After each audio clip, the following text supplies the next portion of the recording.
Hello there, my very good friends. On today's wrestling news, it's all about Vince McMahon. New Wall Street Journal report is out, new allegations, new legal challenges, and he's planning to come back to WWE. Yes, top names have rejected the idea of a Vince McMahon WWE return. And unsurprisingly, WWE stock prices have dropped in the wake of the news. I'm Adam Wilborn. And I'm Andy Murray. And this is the news. No point in covering anything else today, really.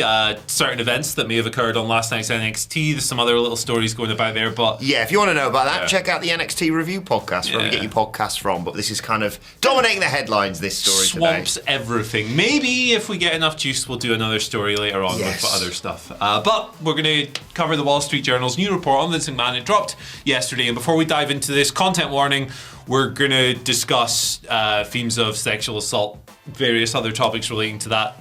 The nature of Vince McMahon's, the allegations that have been made against him will be explored on this video. Just letting you know. Let's dive into it. Core to this article, main thing coming out of it, is that Vince is facing a couple of fresh legal challenges. Now, obviously, he resigned in disgrace from WWE in July. It wasn't a retirement. We can't let him use that word. When on the SEC filings, it's clear this was a resignation. That was in the wake of allegations that he had paid tens of millions of dollars to suppress various claims of sexual misconduct made against him throughout his tenure as WWE chairman and CEO. He resigned in July. Two new legal challenges here. One comes from Rita Chatterton, who is the former WWE referee who in 1992 first came forward claiming that Vince had raped her in his limousine in 1986. A letter dated the 3rd of November from Chatterton's lawyer, John Clune, to McMahon's representation saw Chatterton ask for $11.75 million in damages. Vince has always denied those allegations, but now she is claiming the damages, of course.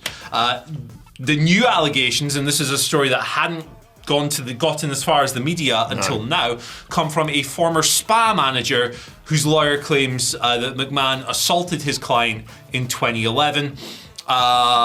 She had informed her place of work, the spa, at the time that this had happened. She also informed her husband at the time, according to the WSJ.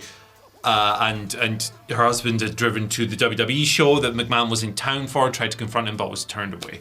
So there you go, new allegations as well. Vince McMahon has thus far refused to pay settlements to Chatterton and the spa manager, and WWE's auditors have advised the company that even if the resolutions of these cases were kept confidential, WWE might have to disclose them. They might have to disclose them publicly. And despite all of this, Vince seemingly wants to return to WWE. He believes that he got bad advice to resign in July, as he felt that if he stayed in power, the allegations, the situations would have blown over, and he'd have weathered the storm. He'd have tweeted through it, I guess, would be the equivalent. Now he seems to want to come back. So the thing that would enable him to be able to come back is this: Vince resigned as chairman and CEO, yes, but because of certain stock holdings, he actually retains over 80% of voting power in WWE. So he could do that if he wanted to. Let's talk about the backstage reaction, and then we'll break this whole thing down. Yeah, exactly, because Fightful Select spoke to several people within WWE as a result of this. I was astonished reading this yesterday, Andy. Exhausting was how one talent described Vince's tenure, although they did say they had a positive relationship before his departure. Another talent was fearful of what might happen to the wrestlers rehired following the regime changed. One of the higher-ups noted about the company stock price, which Andy's going to delve into as well, saying it would be a really selfish move for Vince to come back under any circumstances. The reason he left, how business has done since then, it'd be really selfish. But selfish activities are what led to him leaving in the first place. Another long-time WWE employee said that regardless of whether or not he wants to come back, they don't think it will. They think Vince's family will encourage him to stay retired. Any comeback would deal irreparable damage to the WWE brand. And PW Insider's Dave Shearer said at least a dozen WWE personnel, he's spoken to at least a dozen WWE personnel following this report, and none of them wanted Vince McMahon to come back. WWE has become a happier workplace that people enjoy being part of since Vince McMahon's resignation. Yeah, so quick word on the stock prices then. They dropped yesterday, unsurprisingly, in the wake of this news breaking. They opened at $76.01 and closed the day at 73.73. So they're down around 2%. Which is a reflection, obviously, of investors' confidence in the company and everything else. So, given that stock value rose, I think something like 20% between July and October in the wake of Vince resigning, it's kind of unsurprising there. But yeah, across the board, Vince McMahon, for myriad reasons, coming back is atrocious. The most important thing to consider, of course, is the weight of these allegations and the legal paper trail that accompanies them. And obviously Rita Chatterton's story has been public domain since 1992 when she first came forward with these allegations. She's a former WWE employee. Like all of the people that have made these things, they all work for WWE, of course. While Vince was in that position of power over the people, and as of July, he was alleged to have paid tens of millions of dollars. That has now cost the company even more. They had to do an internal investigation into the matter. 77 years old. So many different levels to this. The least important is the creative side, right? Yes. Creatively, I think we can all agree WWE's much better without this guy and his awful latter-day ideas. But I think that's secondary to everything else. Guy's a monster. Guy's an absolute monster, and should be nowhere near anything like the position that enabled him to be in this spot in the first place. It hit me in waves this yesterday, because obviously there's the new spa manager details that have come to light. Obviously the Rita Chatterton stuff, like you say, has always been there, but it's still horrific to read about. And then the bit where he seems to think that that he's just taken a bit of bad advice, that he could have just weathered this out. Like you say, he spent tens of millions of pounds trying to cover stuff up. They spent tens of millions more doing internal investigation to this. And look at what they found. Like, how can you think that I'll be all right and I can keep going? Like, I know this is a guy who, eats, sleeps, breathes wrestling. This is, we always said when we talk about Vince, like, he's not gonna say, well, you know what, I think I've had enough, I'm gonna go and play golf or whatever. But I was just like, well, that's the nail in the coffin, He's a sociopath, isn't he? He's a sociopath, by the sounds of things. I'll just wait for all this to blow over. What? Yeah. A sociopath never knows when they're done. Yes, exactly. And that's the situation here. But I can't think of a bigger step back for WWE to end the year on.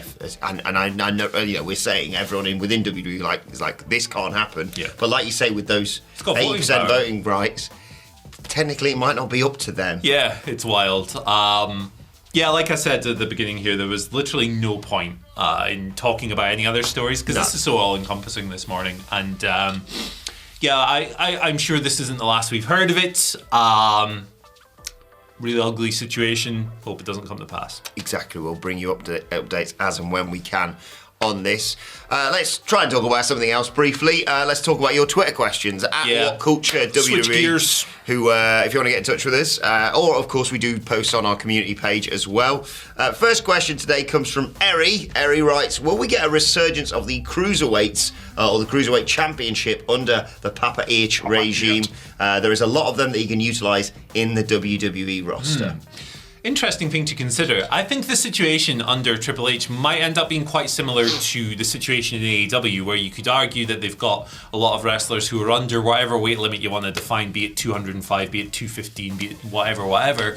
But the thing with modern rosters is that sometimes those wrestlers are the majority now, which is great, because it means that we're moving away from those outdated models of you need to be 7'12" or 20 million meters or whatever to pass a stupid airport test that made sense in the 80s, but people still try to apply today. So I could see there being a market for it. I think the problem with the Cruiserweight Championship in WWE is that it would give us great matches. It would give us all kinds of fun stuff. It would allow people to shine in the ring that maybe didn't have that chance before. I loved the Leo Rush, Angel Garza stuff, towards the end of the last title. I think that title has probably been typecast a little bit. I think that people have been made to receive that as a lesser division and something that they don't need to pay attention to because of the way it was kind of handled last time around. I would love to see a skilled booker, maybe it could be Triple H, turn that perception around. Yeah. But maybe it's a little bit too damaged. I think it's an interesting discussion and debate. I'd like to see him try. Yeah, exactly. He's got a bit of previous now, obviously, with the IC title. I think he's really, made that a prize and at least attempted to make the US champion, the US Championship, the big prize on Raw. Big boy on Raw. I think it depends on what happens with the world titles. If you split them and you put another one on, if you put one back on Raw, I doubt we'll see a Cruiserweight Championship. I could probably see one, like you say, if there isn't, because you've got 3 hours of telly and you've got, what was it? Raw 24/7's in the bin. Raw Women's Championship, United States Championship, and tag titles. Yeah. There's all here. I think it could be feasible. I think you're right, though. I think the difficulty could be when you're like, okay, to qualify, you have to be this, this, and this, because they've got some sensational talents, obviously. Just look at what Akira Tozawa was allowed to do when he's not playing a ninja. Yeah. But then also... Stealing hats. Well, yeah. Much better. But then also... if you want to also try and sell someone like a Johnny Gargano, who probably is...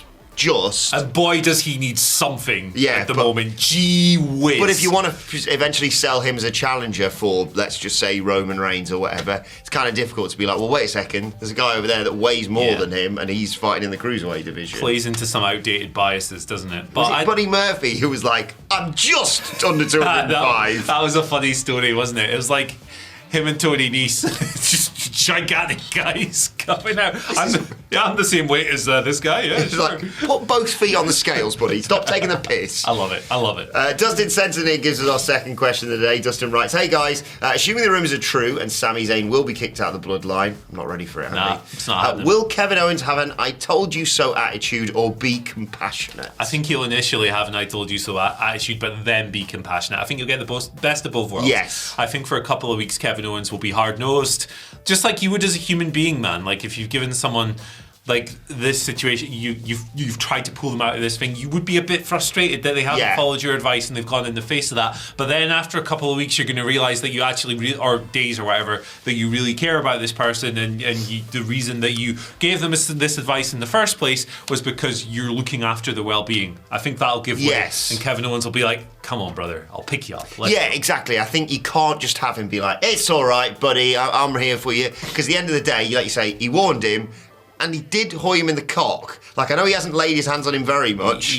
but the bit he did cost him the big premium live event match. Messed his pecker right up. And I suppose I say just did that. He also hit him with a massive haluva kick following that. The damage to the pinner is worse, I think. Yes. Yeah. But, I want to see him, bloody Sammy, and then he opens up a photo book of their time together, and then they just... memories. There you go. The Entity gives us our final question of the day. He writes, hello, King of the Eel. Oh, it is. It's the eel. Hello, mate. Making a rare appearance. Is he back because it's the Christmas party tomorrow? Well, actually, the river's frozen, which means he hasn't been able to swim home for Was he Christmas, just sliding along the top of it? Yeah, he was, and he was like, well, I can't do this. I'm an eel, I swim. And he has to go see his brother. The eel, obviously, who's probably at a Welsh football ground at the moment, which I respect. But yeah. Hasn't he suffered enough? Yeah, he's had some run. No offence, Adam, but this is more aimed at Andy. Oh, right. A while back, you recommended checking out more Code Orange and all caps. Thank you so much. I can't get enough. So my question to you is, what else would you recommend I check out? Indulge my music taste comment section. I love sharing bands and stuff that I like because music's probably the one thing I like more than wrestling, to be honest. I could sit here and just list a bunch of kick-ass hardcore bands, but in the similar vein of Code Orange, if you like their last album, which is lots of new metal influence and industrial and all stuff, probably check out Tala. They're doing some really interesting things with new metal in 2022. Their drummer, I think, is the son of John Bonham as well. Oh, no, Mike Portnoy's son. A legendary drummer's son is in the band. Not John Bonham? Stuff. He's Led Zeppelin guy. That would be way too old. But there's like a bunch, there's loads of really cool hardcore-y bands who are mixing alt metal and just groove sounds. Like bands like Age of Apocalypse, they've got the Life of Agony / Twitching Tongues vocal style. That's Twitching Tongues as well. That's another top rec. Harm's Way, they got the thick grooves as well that you kind of get from these kinds of bands. But there's loads and loads. Vane FM, they're bringing some turntables and stuff. It's awesome. It's great. This World Is Going to Ruin You, one of the best albums of 2022. But if you just want some stomping, fat, kick you in the face grooves, you can't get much better than Incendiary. They did the vocalist did the entrance theme for Aleister Black. The No Man. Oh yeah, I know that one. That one. All of their stuff just stomps ass. The hardcore rules, man. Listen to it more. What was your Spotify Wrapped thing post? It was number 1 was metallic hardcore, which is kind of just what I've gone through. Yeah. There. Number 2 was post doom metal. I love it. Number 3 was straight edge. Number 4 was hip hop, and number 5 was modern hardcore. So very varied, very varied. But yeah. I could talk about bands all day. I don't know.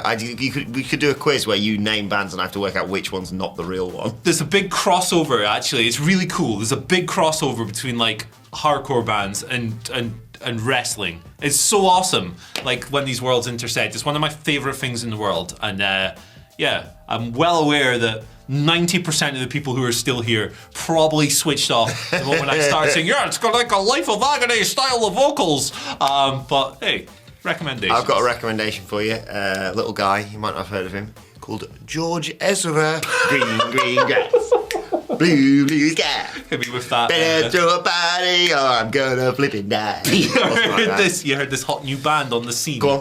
1975. Really obscure. Yeah. But, if you want to check out a band you probably haven't heard of, check out my mate's band. I'll use it as a platform for there you go. Venus de Milo. They're bloody great. Go and check them out. Right, finally today. Metallica, they're all right. Yeah, shout out to Chad W.C. Michael. And he writes, I have a question. I'm allowing this as an and finally, but it's also a question. So I've got a question for the two of us and the rest of WhatCulture WWE, all the legends here. Who do I submit T-shirt designs to? The law of numbers says someone would wear this, and this might be the greatest thing I've ever seen. Oh my God. This is the kazoo. Can we recreate that image here? So we need the kazoo. Where's the hat? I'm just going to wedge this in his mirror. Yeah, stick it in his There goal. you go. It's the... Jesus, fantastic. Take an image. There you are. Put this on your family album. Gee whiz. Thank you very much, Chad. Us and our small, scaly son. Still time to buy me that for Christmas, Andy. All right. You know what? I really don't like kazoos. Oh. Okay. There you go. I took that to the show we did in Cardiff.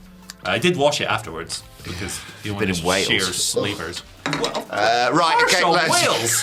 Only joking. It's only because Wrexham were too scared to play Chesterfield yesterday. Andrew Pollard apparently. Oh, we've got a frozen pitch. Your Hollywood money not good enough apparently. Right, anyway, what are we talking about? Let's know your thoughts. Penalty miss.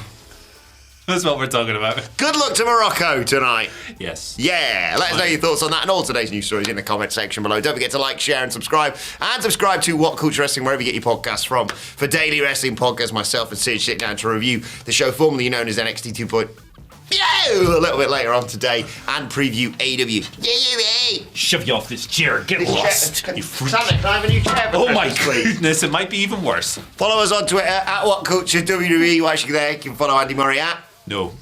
You can follow me at Adam Wilborn, at Andy H. Murray. The H stands for ho ho ho. It's a Christmas party tomorrow. Can't wait. Fun questions about the Christmas party if you want for tomorrow's news or whatever. At WhatCulture WWE, WhatCulture Wrestling, wherever you get your podcast from. My thanks to Andy Murray, to the Eel. Thank you for joining us, and we'll see you soon. Bye.